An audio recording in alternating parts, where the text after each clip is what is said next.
Ce métier de rabatteur consiste à chercher des passagers pour des chauffeurs stationnés au niveau des carrefours pour une somme de 500 ou 1000 francs pour chaque véhicule chargé. Cette pratique a tendance à devenir un métier à Conakry pour de nombreux jeunes qui sont pour la plupart sans emploi, non scolarisés ou déscolarisés. Bien que conscients que cette activité n'est pas un métier digne de nom, ces jeunes âgés de 12 à 30 ans ont préféré démontrer aux yeux de tous qu'il n'y a pas de sous-métier.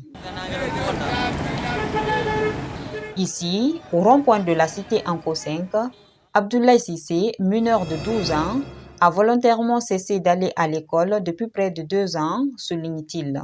Il préfère coxer pour subvenir à ses petits besoins.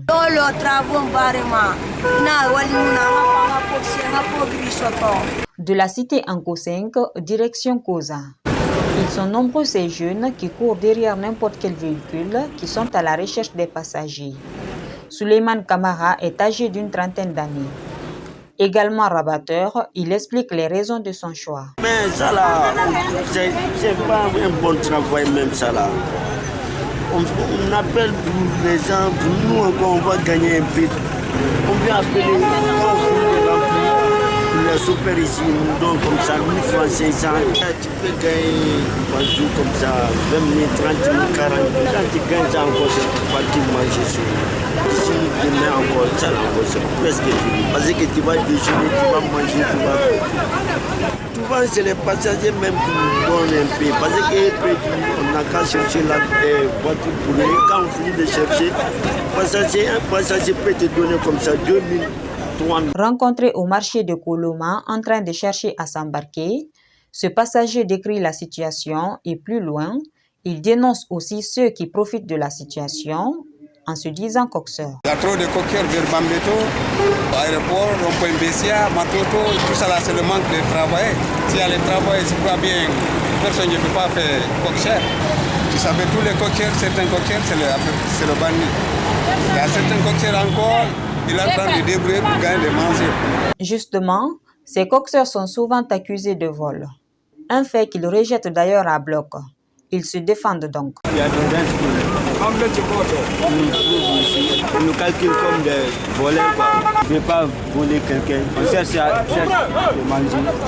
C'est là qu'on s'arrête. D'autres viennent voler ici et passent.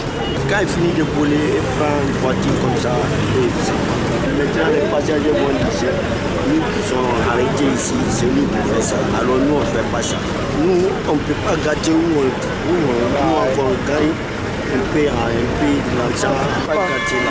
Contrairement à ces rabatteurs visibles au niveau de tous les grands carrefours de la capitale, ceux des gares routières sont par contre bien structurés. C'est le cas de la gare routière de Bambeto. Chacun a ce rôle à jouer dans le cadre du transport. Que tu sois regroupeur, que tu sois donneur d'ordre, que tu sois transporteur, que tu sois conducteur. Donc, ces racoleurs, c'est les enfants qui assistent effectivement aux chauffeurs à embarquer les bagages et les passagers. Mamadou Saïdouba, âgé de 21 ans, a d'abord travaillé dans un garage moto à Kankan après avoir abandonné l'école.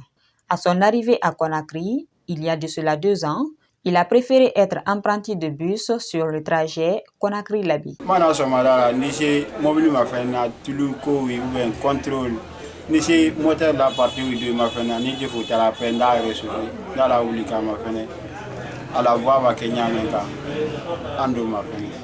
Quand ne bila bara puisque une fois qu'on a souffert le canard de mon libéral à Diada. La bara après m'en fa de que la mon. Mais ndio siama nani siama fana so na mon libéral la siama bra boy right tat coste alma. Mais wati me la siama fana da nimisa do. Métier ben akra nyali do. Bié do ay décourager la métier cran do. Odon te fu décourager l'état yi la sininya si ma fene. Ya long ni ma barabi sini tana la barala puisque dans le souci de réglementer cette activité au niveau des carrefours de Conakry, ce passager fait une invite aux autorités concernées. Travailler pour les cochers, doit chercher des syndicats quand même. Toutes les choses, il n'y a pas de syndicat, c'est pas bon quand même. Ces jeunes sont plus que jamais déterminés à participer au développement de la Guinée et à se prendre en charge, ce dans les règles de l'art. C'est pourquoi il lance ce message. L'État nous voit dans ça là. On dit, regarde où les enfants sont arrêtés.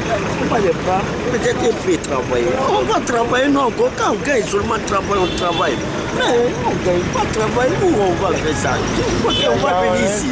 Nous encore, on va se dire qu'on va mettre dans notre poche. C'est de triste de faire quelqu'un de mal. C'est l'argent. Ça demande. L'État va faire nous aider aussi. Ça demande. Parce que l'État aussi, ça appartient à tout le monde. Au-delà de leur détermination pour subvenir à leurs petits besoins, ces coxeurs demandent donc à l'État et aux bonnes volontés de les aider à valoriser cette activité.